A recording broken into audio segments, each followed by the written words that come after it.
12 kilos, c'est en moyenne le poids des vêtements, chaussures et linge de maison qui terminent dans notre poubelle chaque année. Pourtant, les possibilités sont aujourd'hui nombreuses pour essayer de leur offrir une deuxième vie. Vente en ligne, dépôt-vente, bande de collecte ou encore dons à des associations. Alors, comment revaloriser au mieux ces textiles? Que faire des vêtements usagés, abîmés, qui ne peuvent pas être donnés ou vendus? Quelles sont les astuces pour mieux vendre? C'est ce qu'on va voir avec nos invités du jour. Avec notre première invitée qui est à distance, qui n'a pas pu venir sur ce plateau, mais que l'on retrouve malgré tout, Natacha Blanchard. Bonjour. Bonjour madame. Vous êtes Bonjour. responsable communication chez Vinted, plateforme de revente de vêtements en ligne. Et avec nous en plateau cette fois-ci, Emmanuel Pilois. Bonjour. Vous êtes responsable du Relais Nord-Est Île-de-France, qui est l'un des plus grands réseaux de collecte de textiles en France. Alors, je disais il y a un instant, en moyenne, on jette 12 kilos de textiles par an chacun. Et par habitant, oui. Expliquez-nous en quoi c'est un gros problème. Ça représente un peu plus de 650 000 tonnes de déchets textiles. Et aujourd'hui, c'est un énorme gâchis. Parce que malheureusement, tous ces textiles ne repartent pas dans des containers ou des associations ou via Vinted. C'est du déchet qui repart dans nos poubelles. Ouais. Et qui coûte cher aux collectivités. Oui, très, très cher, parce que ça représente un peu plus de 400 000 tonnes qui sont en effet perdues. Et ça fait une petite addition de 40 millions d'euros qui sont perdus. Qui finissent enfouis. Alors voilà, les 40 millions d'euros, ça c'est le coût pour la collectivité qui est répertorié sur nos impôts. Donc quand vous mettez un vêtement dans la poubelle, c'est vous qui payez. Bien sûr. Ouais. D'accord, donc ça représente beaucoup d'argent. Et c'est surtout, il a de la valeur. Ce textile, malheureusement, il pourrait être réutilisé. Donc c'est pas bon pour la planète, c'est pas bon pour l'économie. Et puis l'essentiel pour le relais, c'est de créer de l'emploi avec, en effet, ces textiles. Et donc, il y a un potentiel d'emploi qui est énorme, qui est de plus de 10 000 emplois par an. Bon, voilà, on ne les fera pas tout de suite, mais il faut que les gestes changent et il faut que les gens, en effet, pensent à ne plus jeter. Et la poubelle, ce n'est pas la solution. Et c'est la raison pour laquelle vous êtes là aujourd'hui, pour laquelle on va parler de ce sujet. Daniel nous dit « J'avais l'habitude de déposer mes vêtements dans un dépôt-vente à côté de chez moi, mais il a fermé. Je me retrouve avec 2 sacs de vêtements et je ne sais absolument pas où les vendre. » Peut-être elle peut se tourner vers votre plateforme, Natacha Blanchard. Est-ce que vous pouvez nous expliquer comment ça fonctionne, Vinted? Oui, bien sûr. Vinted, c'est une application qui permet de vendre, d'acheter et d'échanger des vêtements et accessoires de seconde main de toutes marques, dans différentes catégories, que ce soit pour la femme, pour l'homme, pour les enfants. C'est une application qui connaît un grand succès, particulièrement en France. Actuellement, on compte plus de 16 millions d'utilisateurs rien que sur la France. Donc, il y a vraiment un potentiel pour trouver quelqu'un qui va vouloir aussi du vêtement que vous ne portez peut-être plus. Ouais. Et on peut vendre, vous le disiez, de tout. C'est ça peut-être la différence avec d'autres plateformes aussi, où on va se concentrer davantage sur le luxe, les vêtements de valeur. Là, y compris des tout petits prix, on peut vendre des t-shirts, on en trouve à 2-3 euros. Oui, tout à fait. C'est vraiment notre positionnement aussi. Le but, c'est de pouvoir accélérer la transition vers une économie plus circulaire, de remettre en vente, de donner une seconde vie aux vêtements qu'on ne porte plus. Et donc, on couvre toute gamme de marques, de prix aussi. Donc, les gens ont vraiment la possibilité de remettre en vente tout type de vêtements qui sont dans leurs armoires et qui ne servent plus à rien. Mais alors, si on doit répondre directement à la question de Daniel, elle nous dit qu'elle a 2 sacs de vêtements. Quand on a vraiment beaucoup de vêtements à vendre, ça peut être un petit peu fastidieux parce qu'il va falloir les prendre en photo, il va falloir les envoyer si on le fait un par un. Est-ce que vous pouvez donner des conseils si on a effectivement beaucoup de vêtements à vendre? Alors l'application en elle-même, déjà de base, le but c'est vraiment qu'on facilite aussi cette démarche. Oui, il faut prendre des photos, mais on peut prendre des photos avec son téléphone, les mettre directement sur l'application. L'application vous guide aussi pour remplir les critères, donc quelle couleur, quelle marque, quelle taille, pour remplir la petite description. Et après, c'est directement mis en ligne. Avoir beaucoup d'articles à vendre, potentiellement, ça peut même être un avantage, puisque sur Vinted, il y a la possibilité aussi de proposer des lots, c'est-à-dire que typiquement, si vous avez plusieurs t-shirts que votre fils qui a grandi ne met plus, vous pouvez aussi les proposer par lot. L'avantage aussi sur Vinted, bien sûr, c'est qu'il n'y a pas de frais de vente, donc ça aussi, ça simplifie la démarche. Mais vous prenez quand même une petite commission sur les ventes. Vous êtes une société américaine, c'est ça, au départ? Non, on est une société lituanienne, donc on est européenne. Oui, lituanienne, on est européenne. On n'a pas de frais de vente, donc c'est-à-dire que si vous vendez votre t-shirt 10 €, vous allez récupérer 10 €. Ouais. Par contre, on offre aux acheteurs la possibilité aussi de faire leurs achats en toute sécurité, c'est-à-dire que si la transaction est faite sur la plateforme, c'est sécurisé et pour ça, on prélève des frais qui sont de 5% du prix de l'article, 70 centimes, mais à l'acheteur. 5% du prix de l'article, c'est la commission que se réserve le site, c'est ça. C'est l'acheteur qui paye. Bien sûr. Alors, on peut choisir de revendre ses vêtements, on peut aussi en faire don au relais. Que deviennent les vêtements qui sont encore en bon état? Donc nous, en fait, on les collecte. Donc le sac, il y a de tout. Donc il y a une petite partie, en effet, qui peut rester en France. Donc on trie d'abord les vêtements. Ouais. Et les vêtements en très bon état, on va les proposer en France dans des boutiques qui s'appellent Dingue Fringues, à bas prix. Donc en règle générale... Que l'on trouve partout sur le territoire? Oui, il y a 81 boutiques en France. Ça s'appelle Dingue Fringues, D-I-N-G-F-R-I-N-G. D'accord. Et en effet, on va vendre au prix du neuf divisé par 5. En moyenne, c'est ce calcul qu'on opère. On divise par 5 le prix de l'article. Donc, on va trouver des articles à 4-5 € pour du basique. Et puis après, bon, des carrières mais ça sera un peu plus cher, mais il n'y en a pas beaucoup. Mais ça nous arrive. Ça vous arrive? Ça nous arrive, oui, bien sûr. Il y a Patrick, lui, qui nous dit, moi, j'ai des vêtements un peu usés qui ne vont plus à mes enfants, mais vu leur état, je ne peux ni les vendre, ni les donner. Qu'est-ce que je peux en faire, Emmanuel Pilois? Alors, en fait, vous avez un petit exemple ici. Donc, le vêtement qui est là, il est quasiment neuf. Donc, ce vêtement-là, en effet, on va le proposer en boutique. Et il va rester en France et certainement il sera vendu. Par contre, dès que ça commence à être un petit peu plus usé ou que la mode est passée, c'est des vêtements qui ne sont pas troués, on va les proposer en Afrique ou dans les pays de l'Est. Donc ça, c'est revendu, d'accord? Nous, revendu. Pour en effet suivre notre objet social... à l'étranger quand c'est en moins bon état? C'est revendu en France ou à l'étranger et c'est revendu également quand c'est recyclé. Parce qu'en effet, notre objectif, nous, c'est de salarier des personnes en insertion. Donc notre but, il est social, c'est de créer de l'emploi pour des personnes qui étaient au chômage longue durée, au RSA ou bien travailleurs handicapés. On peut avoir des problématiques sociales différentes. Essentiellement des gens qui sont physiquement capables, mais qui n'ont pas en effet eu la chance d'avoir des diplômes, qui ont un peu décroché et qui aujourd'hui se retrouvent au chômage. Donc ces gens-là, ils vont faire de la collecte, du tri et puis de la vente en boutique. Et donc, les vêtements, quel que soit l'usage, on va dire, la destination peut être en effet différente en fonction de l'usure, pas l'usage, l'usure.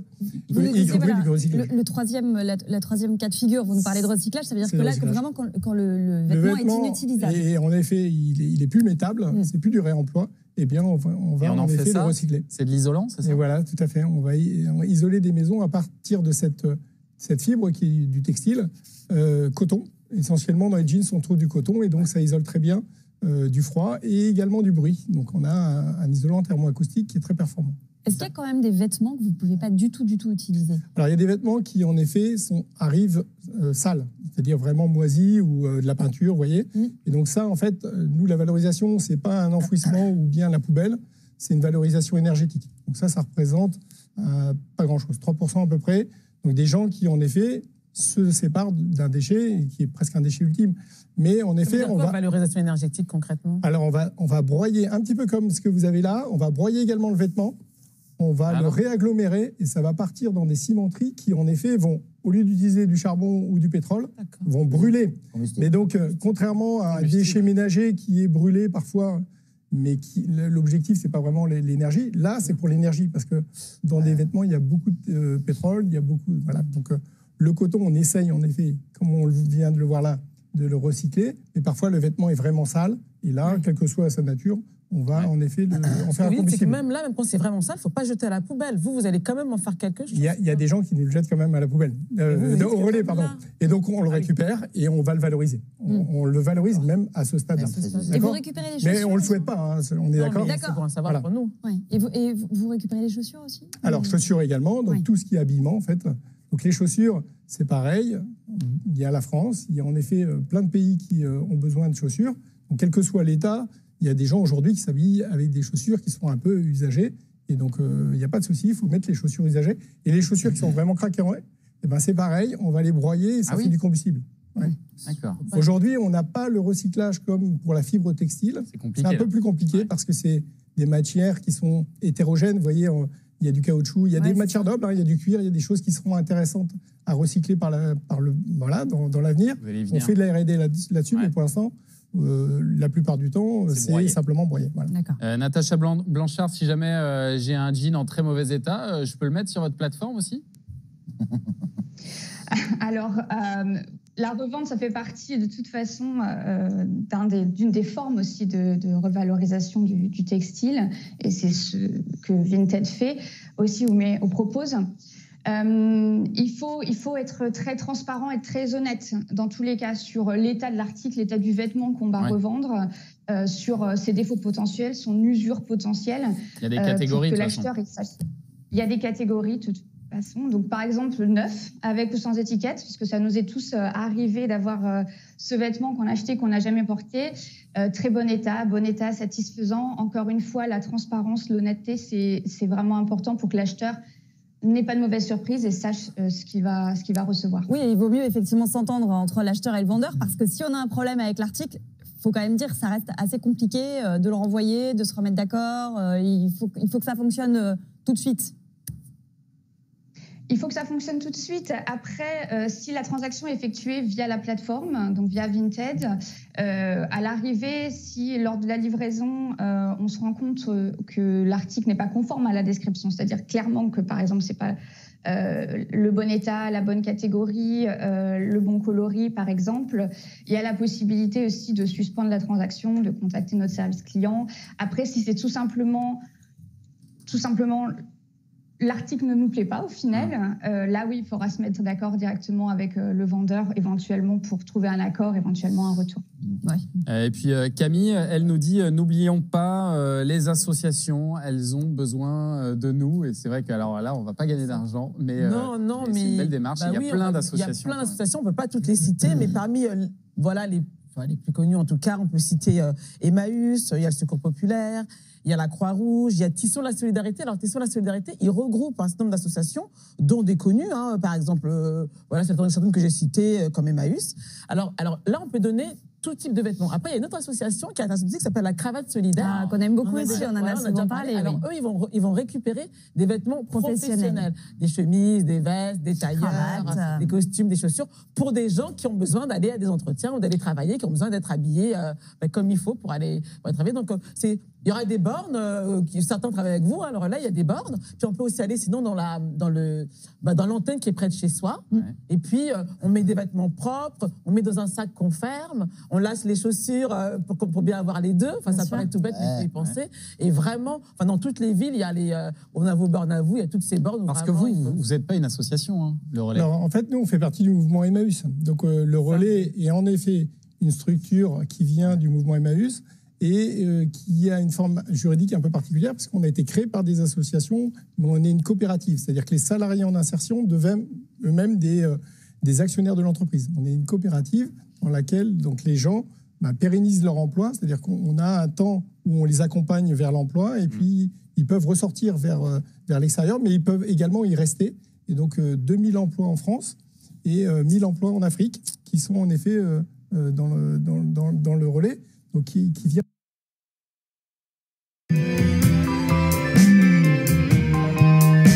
un temps où on les accompagne vers l'emploi, et puis ils peuvent ressortir vers l'extérieur, mais ils peuvent également y rester. Et donc 2000 emplois en France et 1000 emplois en Afrique, qui sont en effet dans le Relais, donc qui vient en effet d'Emmaüs. Donc les communautés Emmaüs nous donnent du textile. C'est ça. Voilà. Et puisqu'on parle d'Emmaüs, tu voulais nous parler d'une plateforme lancée par Emmaüs. Oui, c'est une plateforme qui est interne qui s'appelle Tréma, comme le Tréma d'Emmaüs, et qui en fait a l'ambition de concurrencer vous, Vinted, puis d'autres plateformes de ce type-là. Donc c'est le même principe. Vous allez sur le site, sur la plateforme Tréma, vous mettez vos vêtements que vous voulez vendre. Alors la différence, c'est qu'ensuite, l'argent qui va être collecté, il ne va pas vous revenir.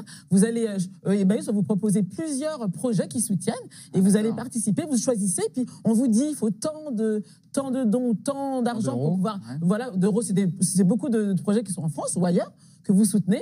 Alors en fait, si vous voulez vendre, donc vous allez sur le site de www.tremois.co. Si vous voulez acheter, vous allez sur www.label-emmaüs.co. Il y a plein de trucs. Moi, j'y suis allée, franchement, il y a plein de trucs. Une question qui vous concerne, envoyée par Mathilde, qui nous dit: est-ce qu'il n'y a pas un risque que les vêtements que l'on dépose dans les bornes de collecte prennent l'humidité avec la pluie? Ça m'embêterait que ce que je donne ne puisse plus servir. Donc, c'est pas hermétique à la pluie. Donc là, en ce moment, ça va. Mais l'hiver, en effet, il faut protéger son don. Et en général, il faut protéger le don. Il faut séparer les chaussures des vêtements. Si on peut lasser les chaussures, c'est très bien parce qu'on ne va pas perdre en effet une chaussure. Alors c'est vrai qu'on arrive à écouler des fois une chaussure seule. Hein.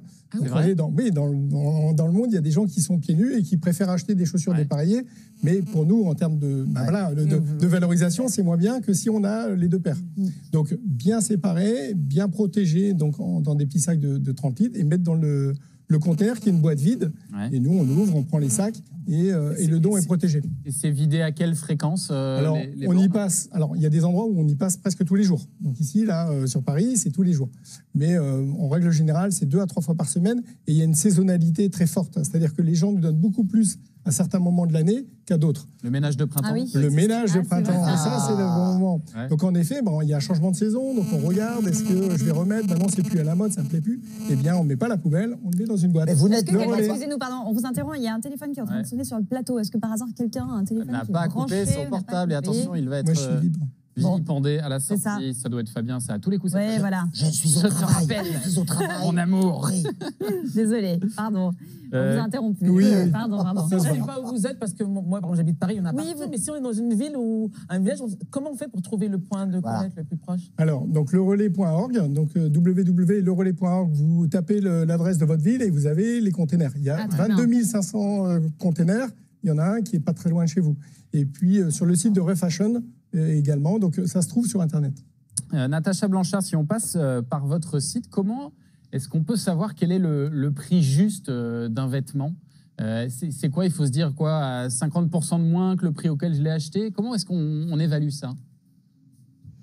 Il n'y a pas vraiment de règle. La règle, c'est que c'est vraiment la personne qui va décider du prix auquel elle souhaite vendre son vêtement, son article. Toutefois, ce que l'on peut faire, c'est sur l'application, une fois que la personne a rentré la description, qu'elle a indiqué les différentes catégories, on peut lui montrer des articles similaires qui sont déjà en vente sur le site et elle verra un peu les prix du coup qui sont pratiqués.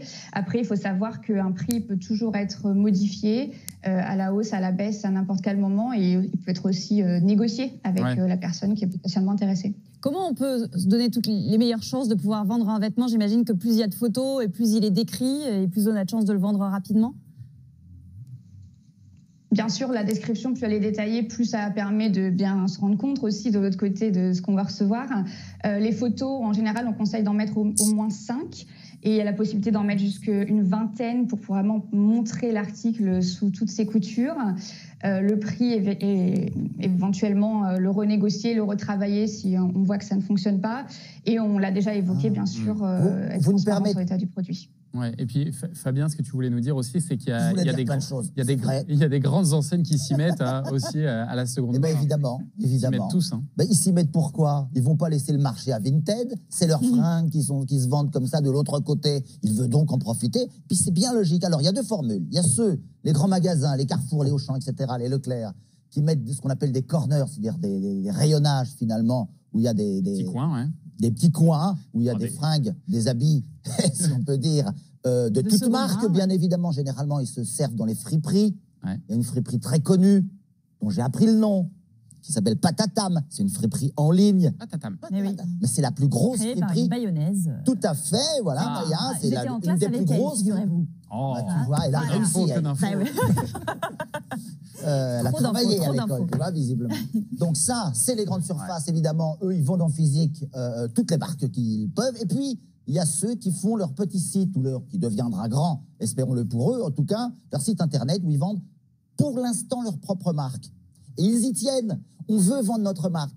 Enfin, ils y tenaient. Parce qu'on leur a bien fait comprendre qu'il fallait faire du multimarque. Maintenant, pour que ça marche, alors, pour l'instant, c'est rien que leur marque. Pas la Redoute, avec leur site, la Reboucle, justement. Ils font déjà toutes les marques.